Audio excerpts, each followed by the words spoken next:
Karena kalau sampai momen Ramadan dan Idul Fitri ini terlewat, itu secara tahunan akan terganggu.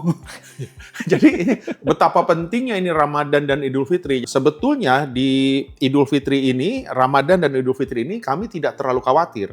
Yang dikhawatirkan itu nanti setelah Idul Fitri. Yang tadi saya sampaikan di awal bahwa low season-nya akan panjang. Itu tidak bisa dihindari. Jangan sampai panjang dan dalam. Perubahan gaya hidup masyarakat yang harus direspon oleh teman-teman pusat perbelanjaan begitu.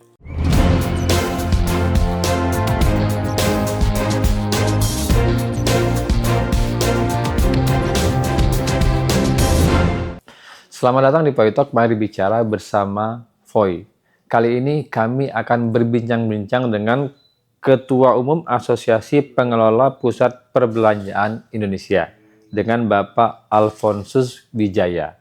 Kami akan berbincang-bincang bagaimana nasib pusat perbelanjaan kini dan nanti. Kita temui Pak Alfons. Nah, pertama yang ingin kami sampaikan, biasanya Lebaran itu kan salah satu momen orang untuk belanja. Nah, yang ingin kami tanyakan, bagaimana teman-teman di asosiasi mengoptimalkan momentum ini? Ya, saya kira di Indonesia Ramadan dan Idul Fitri itu adalah puncak penjualan retail. Jadi itu puncaknya. Kemudian puncak kedua itu biasanya Natal dan Tahun Baru. Jadi Ramadan dan Idul Fitri menjadi sangat penting bagi industri bisnis retail di Indonesia untuk bisa mendapatkan penjualan semaksimal mungkin. Jadi saya kira itu momen yang pasti selalu dipersiapkan dan dimanfaatkan dengan baik oleh para retailer begitu. Biasanya teman-teman retailer ataupun teman-teman pusat perbelanjaan itu sudah bersiap-siap jauh-jauh hari itu persiapannya. Bisa 3-4 bulan itu teman-teman retailer itu terutama dari sisi persiapan logistik, produk-produk barang-barang biasanya dipersiapkan jauh-jauh hari begitu karena itu penjualan akan maksimal lah di Ramadan dan Idul Fitri. Tahun ini puncak penjualan diperkirakan umumnya biasanya sebelum 2 minggu sampai 1 minggu sebelum mudik. Sebelum mudik ya? Iya, dan kebetulan itu kan biasanya pembagian THR, tunjangan hari raya begitu. Sehingga itu akan menjadi puncaknya. Jadi kalau di Ramadan dan Idul Fitri tahun ini, puncaknya adalah minggu kemarin, tanggal 14 itu dimulai, dan akan terus berlangsung nanti sampai dengan tanggal 23 gitu ya. 24 itu kan Senin. Nah, Senin biasanya udah mulai melandai untuk persiapan mudik. Nanti akan meningkat kembali di menjelang Idul Fitri. Biasanya di hari kedua Idul Fitri. Dan kebetulan kan ini liburnya panjang nih sampai tanggal 6 ya, 7 atau 8 saya lupa itu. Nah itu akan terus terjadi peningkatan. Jadi saya kira teman-teman pusat perbelanjaan sudah mempersiapkan ini dengan berbagai macam strategi. Bukan hanya dengan program belanja, program diskon dan sebagainya, tetapi juga dengan berbagai kegiatan, aktivitas, event-event, acara-acara di mana untuk menarik pengunjung. Setelah itu nanti baru teman-teman retailer akan memberikan banyak promo-promo diskon sehingga pengunjung ini akhirnya menjadi pembeli begitu, bukan hanya sekedar berkunjung. Tapi untuk menarik pengunjung ini biasanya teman-teman pusat belanja banyak mengadakan kegiatan-kegiatan event, acara-acara begitu. Ya. Kalau untuk program diskon, apa yang ditawarkan dan sejauh mana ini pelaksanaannya sekarang ini? Ya, saya kira bukan hanya program diskon diskon itu adalah salah satu dari program belanja yang diberikan. Jadi biasanya banyak dengan kegiatan lain, misalkan buy one get two dan sebagainya begitu ya. Kemudian juga dengan memberikan banyak poin-poin reward dan sebagainya, penambahan. Biasanya khusus Ramadan dan Idul Fitri biasanya double point, triple point dan sebagainya. Kemudian juga teman-teman pengelola pusat perbelanjaan akan memberikan tambahan berbagai promo-promo, entah itu midnight sale, parkir gratis, dan sebagainya. Jadi saya kira semua dimaksimalkan. Intinya adalah ingin memanfaatkan momen Ramadan dan Idul Fitri ini. Karena kalau sampai momen Ramadan dan Idul Fitri ini terlewat, itu secara tahunan akan terganggu. Jadi betapa pentingnya ini Ramadan dan Idul Fitri. Jadi Iya. teman-teman retailer dan pusat perbelanjaan itu betul-betul All out ya. iya. Jadi saya kira karena itu akan hilang, Pak. Jadi dia tiba-tiba dalam target setahun itu bisa tidak tercapai gara-gara kalau Ramadan dan Idul Fitrinya tidak tercapai begitu. Iya. Nah, sejauh ini apa yang tadi Bapak paparkan itu efektif ya, Pak ya? Khusus tahun ini, tapi ini sebenarnya sudah terjadi tahun lalu, ada pengaruh daya beli masyarakat. Daya beli masyarakat yang terganggu, khususnya yang di kelas menengah bawah.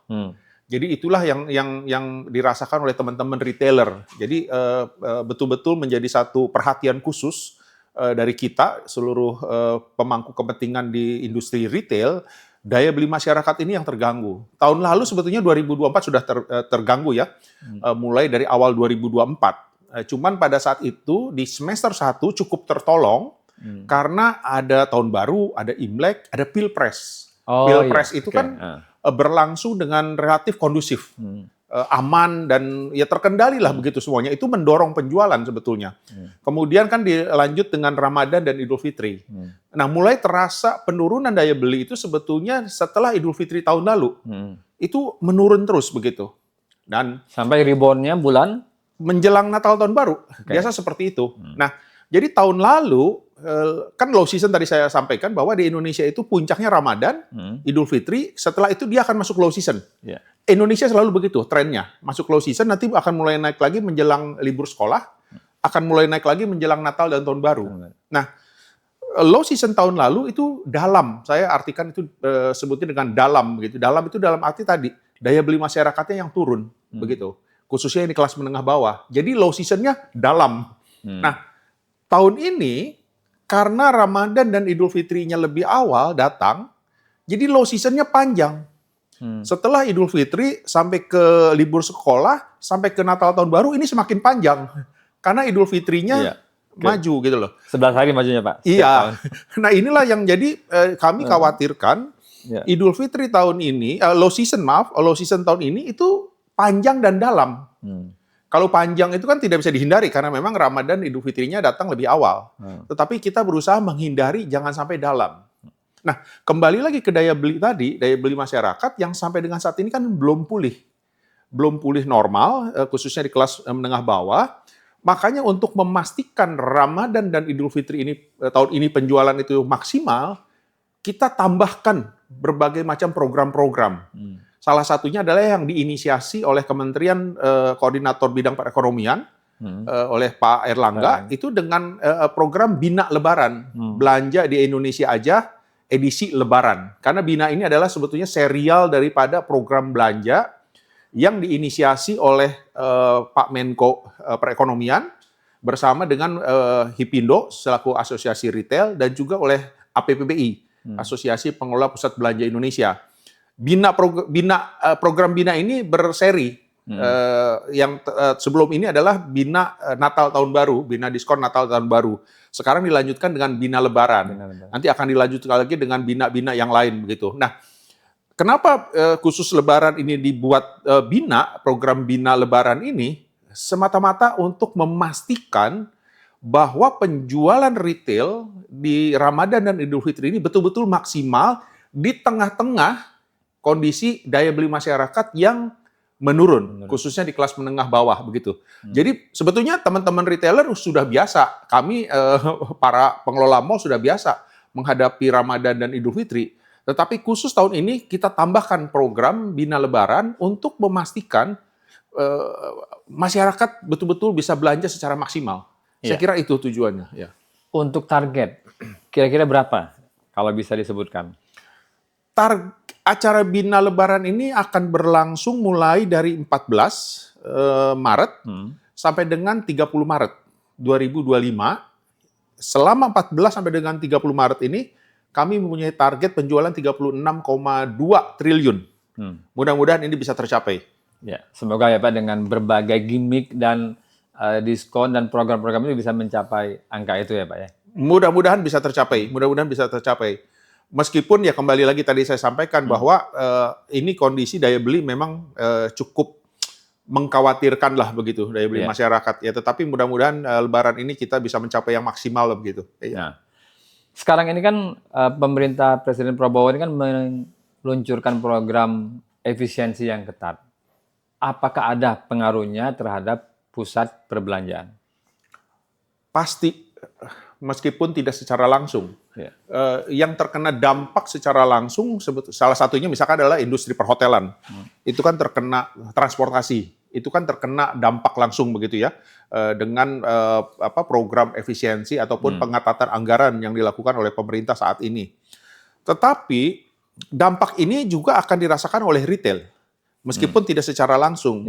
Dalam pengertian, kalau industri hotel ini menderita cukup dalam, kemudian transportasi dan sebagainya, ini kan secara mereka akan terganggu bisnisnya, usahanya.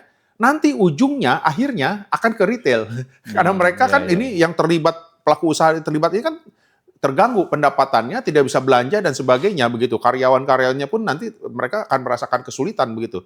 Jadi dampak terhadap retail itu adalah dampak turutannya, bukan Ada efek secara domino ya, Pak, ya? iya, Oke. bukan secara langsung begitu. Oke. Tetapi ini juga perlu diwaspadai, karena nanti kalau sekarang industri yang terkena langsung, misalkan hotel sekarang, mungkin beberapa waktu kemudian, beberapa bulan kemudian nanti ke retail, ikut efek dominonya begitu. Iya. Oke. Nah, Ibu Menteri Keuangan kita, Ibu Sri Mulyani kan baru saja mengumumkan kalau ada defisit anggaran dalam semester awal ini. Bagaimana sektor real melihat pengumuman seperti ini?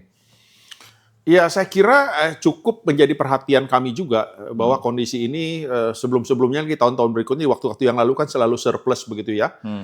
Kami melihatnya bahwa kalau defisit begini kan berarti ada satu indikasi pelemahan pertumbuhan ekonomi ataupun pelemahan daripada kegiatan usaha begitu. Terlepas dari mungkin sebelumnya ada masalah dengan Cortex dan sebagainya. Saya kira itu juga ada faktor ada faktor tersebut juga yang mempengaruhi saya kira. Tetapi kalau secara umum kita melihatnya berarti sini ada pelemahan perekonomian. Kalau terjadi pelemahan perekonomian, kembali lagi nanti ujungnya adalah ke retail. Akhirnya adalah ke retail. Jadi kami juga cukup mewaspadai kondisi ini begitu.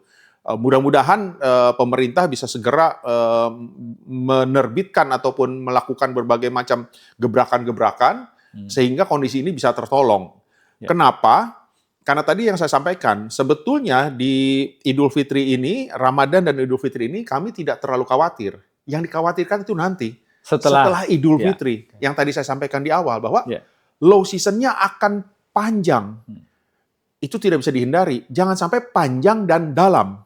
Ini kalau dalam ini yang kita harus hindari begitu. Nah, kalau sampai low season ini panjang dan dalam, ini akan sangat-sangat mengkhawatirkan begitu. Jadi saya kira ini yang harus kita lakukan. Jadi pemerintah kami harapkan bisa memberikan gebrakan-gebrakan begitu, berbagai stimulus untuk bisa mengatasi ini begitu. Ya, harapannya begitu pemerintah. Tapi dari sisi pengusaha, apa yang inovasi yang akan dilakukan dengan low season yang panjang dan estimasinya dalam ini, Pak? Low season yang panjang ini kita akan perpendek dalam tanda kutip dengan melakukan berbagai macam kegiatan, program-program promo belanja sehingga seakan-akan low seasonnya menjadi pendek. Kita bagi-bagi, kita pecah-pecah di antara dari Idul Fitri sampai dengan Natal dan Tahun Baru ini kita akan membuat berbagai macam program. Program belanja, program promo supaya low seasonnya tidak terkesan tidak terasa panjang begitu. Saya kira ini yang akan dilakukan oleh teman-teman retailer dan juga para pengelola pusat perbelanjaan begitu. Tetapi kembali lagi, masalah utama kan daya beli. Daya beli. Jadi kami ini hanya penyelesaian strategi sementara waktu. Sementara, oke. Tapi yang jelas harus dilakukan adalah bagaimana memperbaiki daya beli masyarakat begitu. Karena itu yang paling penting. Karena percuma juga nanti berbagai macam promo dilakukan kalau daya belinya semakin turun begitu. Ya, jadi sementara ini kami akan melakukannya dengan mengangkat daya beli masyarakat ini dengan berbagai macam promo-promo dan juga dilakukan program cukup banyak antara setelah Idul Fitri, pasca Idul Fitri sampai dengan sebelum Natal dan Tahun Baru. Saya kira strategi itu yang akan dilakukan. Iya. Kalau kita lihat kan ada momentum liburan anak sekolah. Yang kedua ada 17 Agustus. Kemudian apa lagi yang bisa dilihat untuk memperpendek low season tadi? Ya, saya kira yang pertama tentunya setelah Idul Fitri adalah libur sekolah, Ya. kemudian Agustus, nanti kami akan membuat lagi 1 atau 2 kali lagi Create setelah ya, Pak ya? setelah Agustus sampai Ya. dengan awal Desember lah begitu ya. Jadi mungkin September, Oktober kita akan lakukan program lagi, September 1 kali, Oktober 1 kali begitu ya, untuk bisa memperpendek tadi. Nanti kita akan ciptakan tema-tema khusus lah, khusus untuk September dan Oktober ataupun November begitu. Ya. Ya, kalau di Amerika itu kan ada Halloween atau Thanksgiving apa namanya? Apakah di sini bisa di-create? Bisa dipertimbangkan ataupun bisa juga memilih program-program lain yang lebih menarik juga bisa begitu. Tapi intinya adalah kita akan melakukan program-program untuk tadi memperpendek low season tadi begitu ya. Ya. Oke. Di pusat perbelanjaan itu apakah ada peluang buat UMKM masuk sehingga bisa bersinergi dengan pusat perbelanjaan? Saya kira itu sudah terjadi. Jadi begini, pusat perbelanjaan di Indonesia itu 5% kita bicara kategori. Saya baginya supaya lebih mudah, kelas atas, menengah, bawah.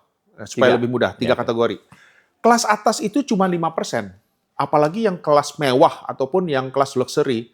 Yang kita lihat ini kan di Tamrin Sudirman nih, yang kelihatan sepanjang koridor Tamrin Sudirman, itu sebetulnya jumlahnya hanya 5% dari total pusat perbelanjaan yang ada di seluruh Indonesia.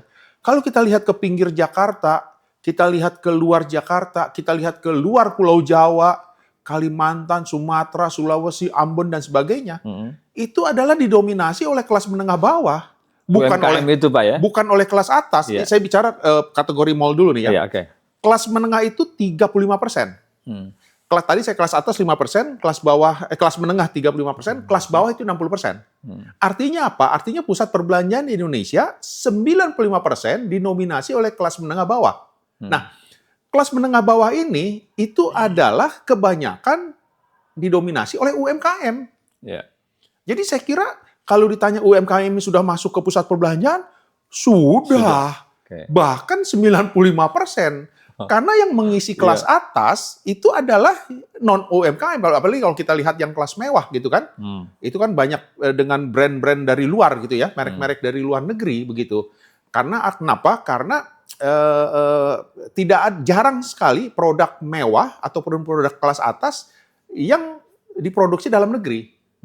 Jadi artinya di kelas menengah bawah itu didominasi oleh produk-produk dalam negeri begitu.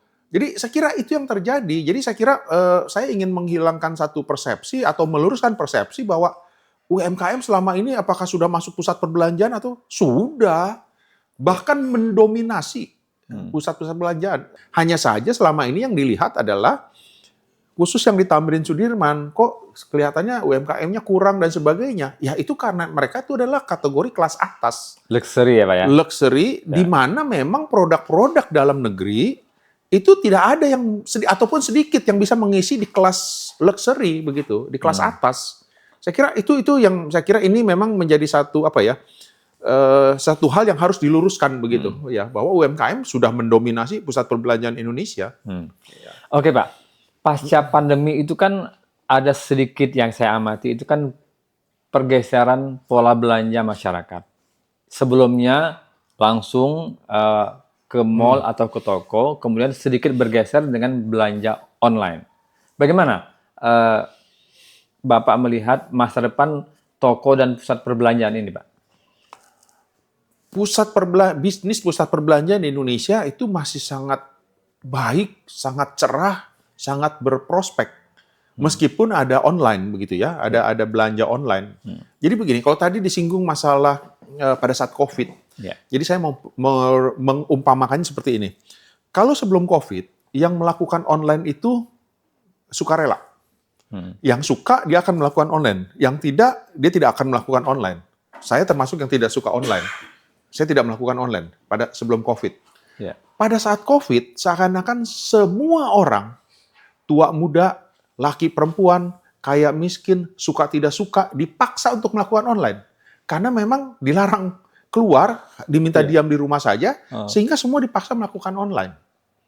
Itu yang terjadi pada saat COVID. Tetapi itu sebetulnya bukan demand yang sebenarnya begitu. Karena itu dipaksa karena situasi dan kondisi. Nah, setelah COVID, yang pertama kali dicari oleh masyarakat adalah berinteraksi sosial secara langsung dengan sesama manusia yang bukan di dunia maya. Selama COVID juga bisa berinteraksi sosial, tetapi virtual. Nah, itulah yang dicari oleh masyarakat. Pertama kali itu adalah berinteraksi sosial dengan sesama manusia secara langsung yang bukan di dunia maya. Nah, di Indonesia, tempat untuk melakukan interaksi sosial itu di mana? Di pusat belanja. Ya. Kenapa? Karena banyak fasilitas publik di Indonesia yang masih kurang memadai. Mendukung, ya. Kurang mendukung. Kan tidak mungkin berinteraksi sosial di terminal, di stasiun, atau di rumah sakit. Di mana? Di pusat perbelanjaan. Salah satu tempatnya. Makanya tidak aneh, tidak heran kita kalau datang ke pusat perbelanjaan pada saat akhir pekan, pada saat libur, restoran, kafe itu penuh oleh anak, cucu, mantu, mertua, besan, kakak, adik, semua kumpul. Karena orang Indonesia tuh budayanya suka kumpul. Nah, jadi pusat perbelanjaan adalah fasilitas tempat orang untuk melakukan interaksi sosial tadi. Yang jadi masalah adalah ada pusat perbelanjaan yang tidak punya fasilitas, tidak bisa memberikan fasilitas tempat untuk konsumennya, untuk pelanggannya, customernya untuk berinteraksi sosial secara langsung. Iya. Kalau tidak punya fasilitas itu, tidak akan dipilih oleh customernya, oleh pengunjungnya. Dia akan memilih tempat lain, mall lain gitu loh. Itulah yang terjadi, makanya kenapa di Indonesia ataupun di Jakarta ada pusat perbelanjaan yang semakin ramai, Ya, parkir betul. saja sudah semakin sulit, ada juga yang semakin sepi. Yang semakin sepi itu adalah pusat-pusat perbelanjaan yang tidak punya fasilitas tadi, yang tidak bisa memberikan fasilitas kepada customernya untuk berinteraksi sosial secara langsung dan yang bukan di dunia maya tadi begitu. Nah, satu lagi Pak, pusat perbelanjaan itu sangat identik dengan gaya hidup. Gaya hidup itu selalu berubah dengan cepat, apalagi di dunia sekarang yang sudah sangat terbuka ini, berubah dengan cepat dan tanpa bisa diduga. Iya. Nah, fungsi dari pusat perbelanjaan tidak bisa lagi hanya sekedar sebagai tempat belanja. Fungsinya harus ditambahkan fungsi lain. Kalau hanya berfungsi sebagai tempat belanja, tadi akan bertempur dengan online. Ya. Kenapa? Karena online itu fungsinya hanya belanja. Tidak ada yang lain. Tidak ada lain. Nah, pusat perbelanjaan memberikan fungsi lain, yaitu experience ataupun customer journey. Supaya ini yang bisa menjadi daya tarik bagi masyarakat. Perumpamaannya gini, Pak. Selama COVID tadi yang saya sudah sampaikan, kan banyak yang online semua, hampir semua. Ada sebagian, menurut analisa kami dari asosiasi, ada 20 sampai dengan 30% yang tidak kembali ke pusat perbelanjaan. Karena terlanjur kecantol, terlanjur jatuh cinta dengan online. Iya. Pada saat COVID. Ada 20 sampai 30% ini nggak kembali. Nah, bagaimana kita menarik 20-30% ini kembali ke pusat perbelanjaan kalau fungsi pusat perbelanjaannya hanya sebagai fungsi belanja? Apa bedanya dengan online? Ini yang tadi saya sampaikan, bahwa kalau fungsi pusat belanjaan hanya sebagai tempat belanja, dia akan bertarung secara langsung. Berarti apa? Untuk bisa menarik 20-30% ini yang sudah kecantol, sudah jatuh cinta sama online, kan ditarik dengan fungsi lain. Apa? Experience tadi, journey tadi. Experience journey itu apa? Yaitu tadi, saat ini yang sangat relevan adalah interaksi sosial tadi. Saya menyebutnya lebih mudah adalah sebagai social connection hub. Iya. Okay. Hub koneksi sosial. Nah, kalau pusat belanja dengan memiliki fasilitas ini tidak worry dengan e-commerce ya, Pak? Tidak, sama sekali tidak. Kenapa? Karena itu tidak bisa ditawarkan oleh online. Iya. Online itu kan fungsinya belanja. Oke. Ya, kalau fungsinya belanja, saya rasa pusat belanja kalah. Kalau hanya memfungsikan dirinya sebagai tempat belanja. Online itu kan, wah, kalau mau belanja kan enak sekali dari seluruh dunia itu. Ada. Bisa dalam satu genggaman bisa dipilih gitu loh. Jadi secara fungsi belanja mereka kuat sekali. Tetapi mereka tidak punya fungsi experience tadi. Fungsi journey-nya itu tidak ada. Nah, itulah yang harus diberikan oleh pusat belanja begitu. Berarti ini otokritik untuk teman-teman pusat belanja yang tidak memiliki fasilitas itu, Pak ya? Teman-teman pusat belanja ini harus merespon. Iya. Tadi gaya hidup. Ini kan gaya hidup, Pak. Ini terkait dengan gaya hidup. Harus bisa merespon. Tetapi untuk meresponnya, ada yang tidak mampu merespon. Ada banyak hal, Pak, penyebabnya. Satu, misalkan dari sisi biaya. Ini kan memerlukan biaya. Atau ada juga ya teman-teman yang punya biaya tetapi tidak punya inovasi dan kreativitas. Jadi masalah juga gitu loh. Atau sebaliknya, punya inovasi, punya kreativitas tapi tidak punya dana. Ya. Jadi saya kira ini banyak faktor begitu. Iya. Ya, jadi banyak faktor. Atau juga ada teman-teman mungkin pengelola yang tidak mengerti, memahami persoalan yang sebenarnya. Jadi saya kira banyak faktor gitu loh. Iya. Tetapi intinya yang saya ingin sampaikan adalah bahwa meskipun ada pusat perbelanjaan yang semakin menurun tingkat kunjungannya, itu bukan sama sekali bukan berarti industri pusat belanja sedang bermasalah. Tidak. Tidak. Oke. Industri pusat perbelanjaan di Indonesia sangat baik prospeknya gitu. Masih memiliki potensi yang cukup bagus. Tetapi kita harus melihat permasalahannya itu satu persatu begitu. Tidak bisa mengeneralisir bahwa disimpulkan ini industri pusat belanja sedang dalam masalah. Tidak demikian begitu. Ini adalah perihal tadi perubahan gaya hidup masyarakat yang harus direspon oleh teman-teman pusat perbelanjaan begitu. Ya. Jadi memang realitasnya sekarang ini di Jakarta ada pusat perbelanjaan yang kosong atau sepi, ada yang makin ramai, Pak ya. Betul. Saya kira itu ya saya tidak bisa memungkiri itu kan. Ya, oke. Para pengunjung konsumen bisa lihat sendiri, semua orang saya kira bisa melihat ada pusat perbelanjaan yang ramai sekali, banyak bahkan yang ramai sekali, ya, tetapi ada juga yang semakin menurun begitu ya. Saya kira itu yang terjadi begitu. Ya. Iya. Soalnya kan di sekitar Senayan saja ada yang ramai sekali, ada yang sepi sekali. Betul. Padahal itu salah satu pusat belanja legendaris juga. Betul. Iya betul. Ya tapi kembali lagi kita harus lihat bahwa penyebabnya lebih utama tadi saya yakin lebih banyak tadi karena tidak bisa merespon perubahan yang terjadi di masyarakat begitu. Karena masyarakat sekarang tadi intinya adalah fungsi pusat perbelanjaan tidak bisa lagi hanya sekedar sebagai tempat belanja. Harus ada fungsi tambahannya, yaitu adalah tadi experience ataupun journey customer. Karena itu yang tidak bisa diberikan oleh online. Yang jadi masalah adalah kan pertanyaannya nih. Jadi experience itu apa? Customer journey itu apa? Customer journey ataupun customer experience ini akan berubah, Pak, setiap saat. Yang kita tidak tahu duganya. Tiba-tiba ada COVID, siapa yang menduga? Ya. COVID ini merubah gaya hidup masyarakat di dunia, manusia di dunia begitu. Nah, customer experience, customer journey ini akan selalu berubah dari waktu ke waktu. Sekarang customer experience apa yang diperlukan saat ini? Yaitu tadi sebagai social connection hub. Ya. Itu yang dirasakan saat ini. Tetapi social connection hub ini itu belum tentu berlaku selamanya. Bisa saja dalam waktu sebulan, 1 tahun, 10 tahun, 100 tahun, berubah lagi. Ya. Kita tidak tahu, karena dunia ini cepat berubah gitu. Tetapi saat ini, customer experience yang diperlukan di pusat perbelanjaan itu adalah sebagai social connection hub. Hub koneksi sosial, yaitu sebagai salah satu tempat, fasilitas bagi masyarakat untuk berinteraksi secara langsung dengan sesamanya yang bukan di dunia maya. Saya kira itu yang diperlukan saat ini, begitu. Kalau hal ini dipahami oleh teman-teman pusat belanja berarti dalam 4, 5 atau 10 tahun ke depan ini masih akan sustain ya Pak ya?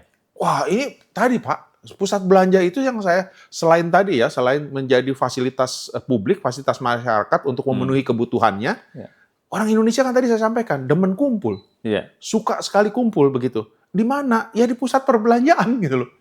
Jadi saya kira kalau kita bicara prospek, wah, prospeknya masih tetap bagus luar biasa.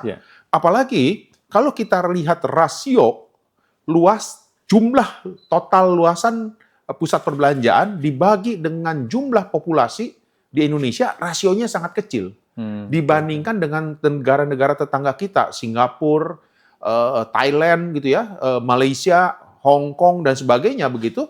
Itu rasionya masih sangat jauh. Indonesia itu masih sangat jauh begitu.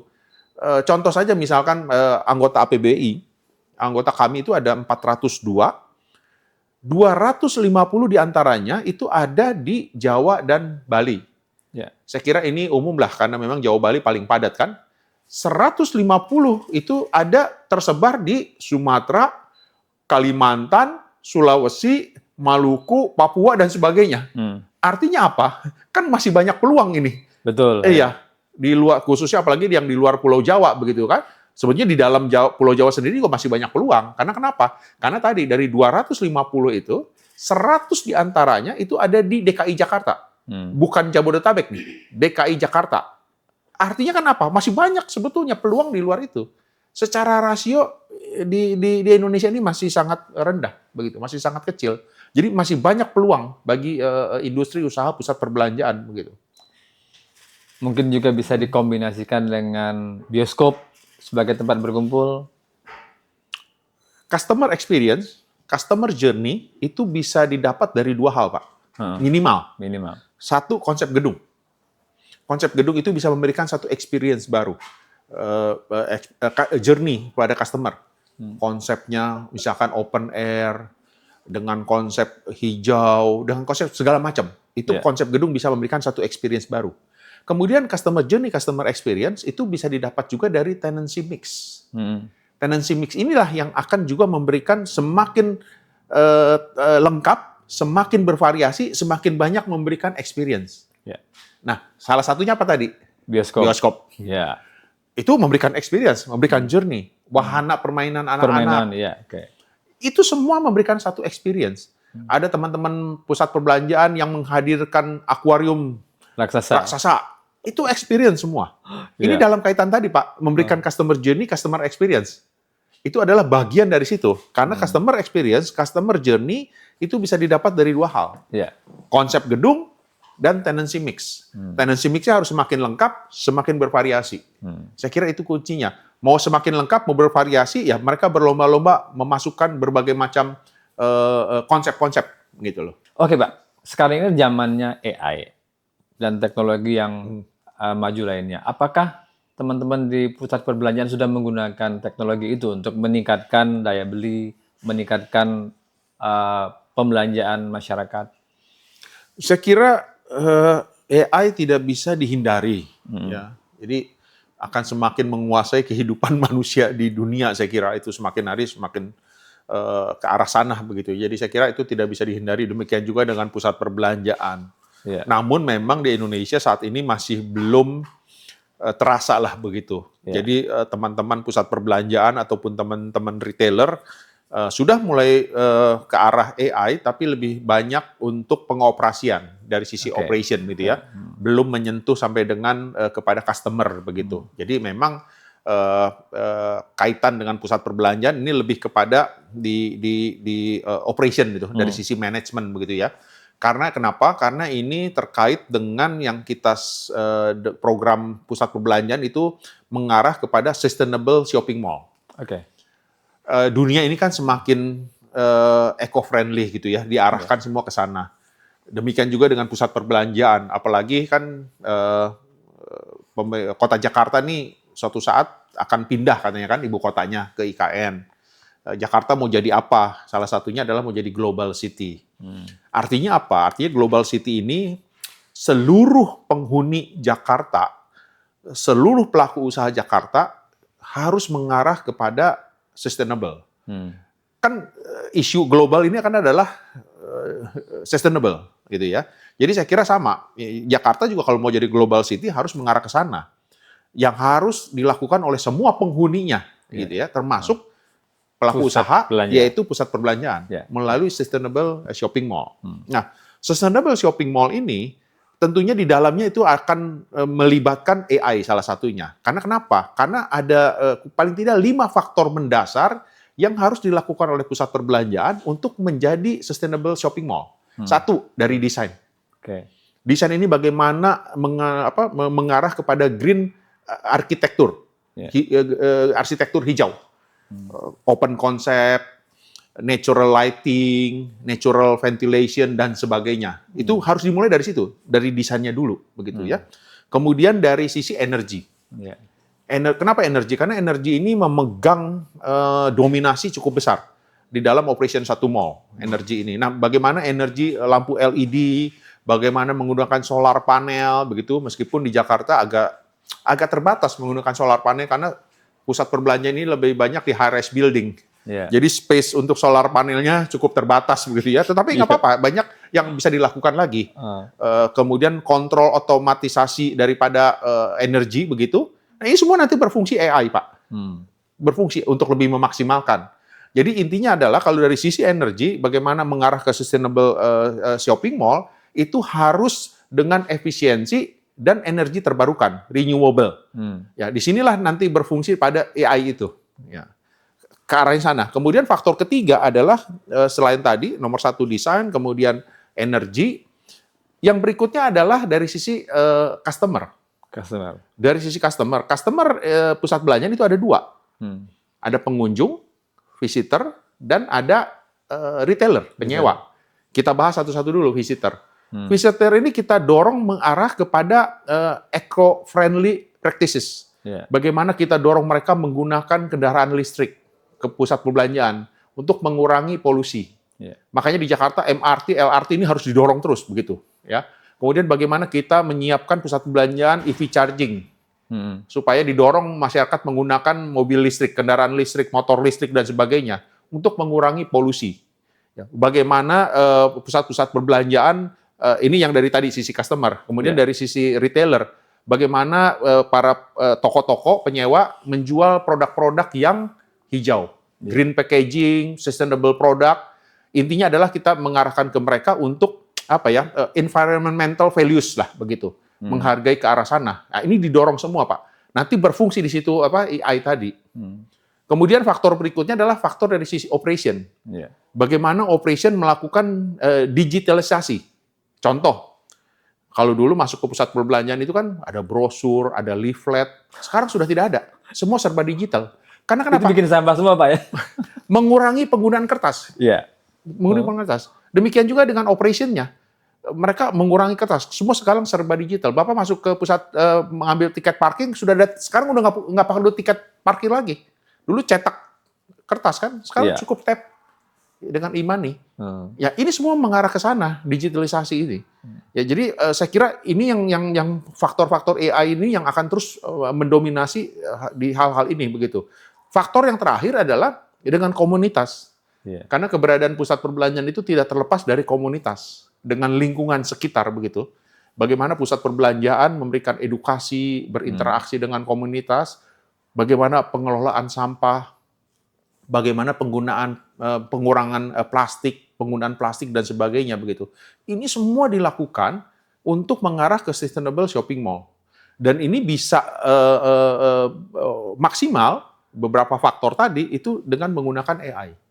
Begitu. Jadi saya kira di Indonesia langkah pertama adalah yang dilakukan tentunya penggunaan AI untuk dari sisi operation, baru setelah itu nanti mengarah kepada pendekatan kepada customer untuk meningkatkan penjualan dan sebagainya. Saya kira langkah-langkah seperti itu yang jelas akan dimulai dari sisi operation dulu. Operation gitu. dulu.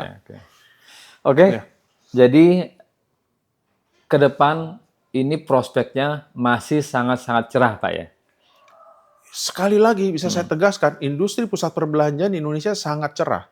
Bahwa benar di antaranya itu ada beberapa mall yang kinerjanya semakin menurun begitu, tetapi saya kira harus dilihat case by case. Tidak bisa digeneralisir gitu ya. Disimpulkan bahwa industri usaha pusat perbelanjaan sedang bermasalah, tidak. Industri usaha pusat perbelanjaan di Indonesia baik-baik saja gitu loh. Iya, bahkan ya tadi berprospek, karena di mana lagi tempat tadi contoh yang sekarang diperlukan kan sebagai social connection hub. Saat ini kalau itu kunci itu dipegang, saya yakin sukses.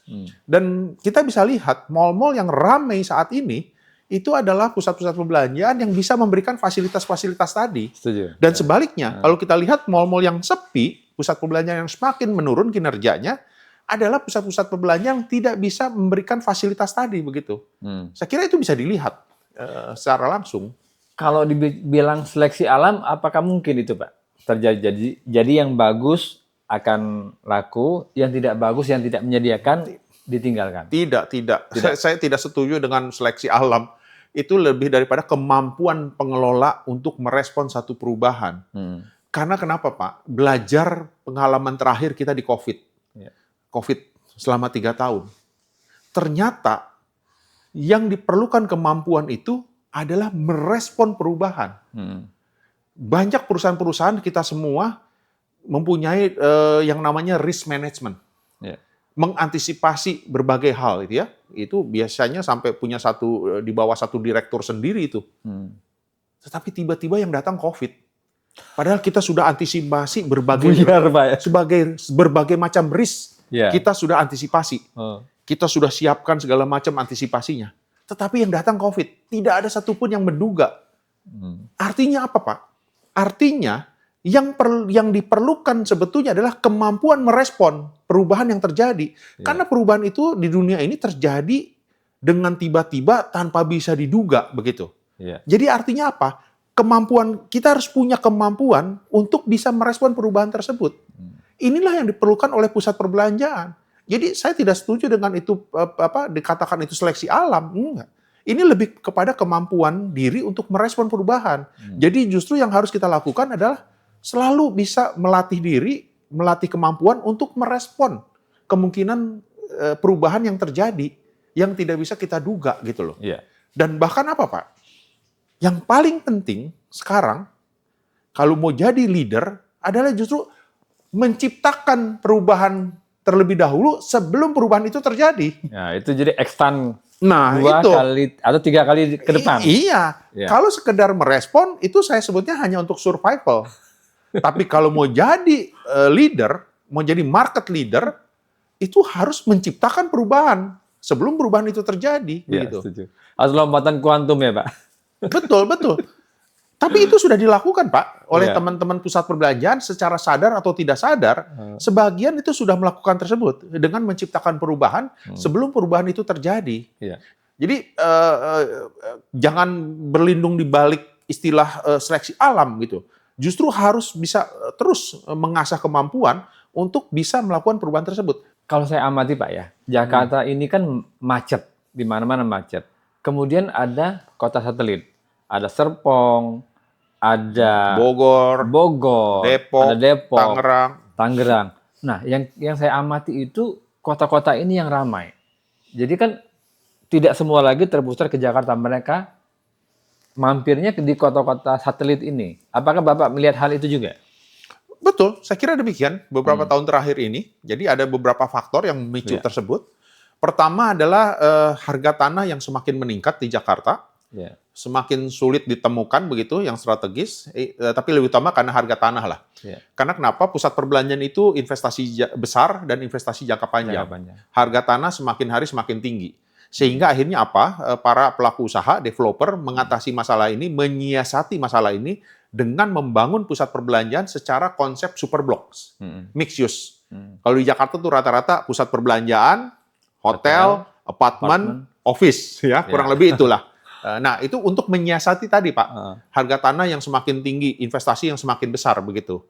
Nah, beberapa tahun terakhir ini, bahkan sebelum COVID gitu, sudah mulai mereka ke Bodetabek. Karena kenapa? Relatif tanah lebih mudah didapat, harga relatif lebih murah, begitu. Sehingga membangun banyak di Bodetabek. Dan ini sebetulnya strategi yang cukup baik menurut saya. Kenapa? Karena pusat perbelanjaan itu mendekat ke kantong-kantong masyarakat. Kan sebetulnya yang orang Jakarta ini tinggalnya di Bodetabek. Pagi aja, siang kerjanya di Jakarta, tapi tinggalnya ini di Bodetabek. Nah, jadi pusat perbelanjaan mendekat, masuk ke kantong-kantong perumahan penduduk Jakarta sebetulnya begitu. Jadi ini salah satu tujuannya juga supaya kota Jakarta tidak semakin padat, tidak semakin crowded.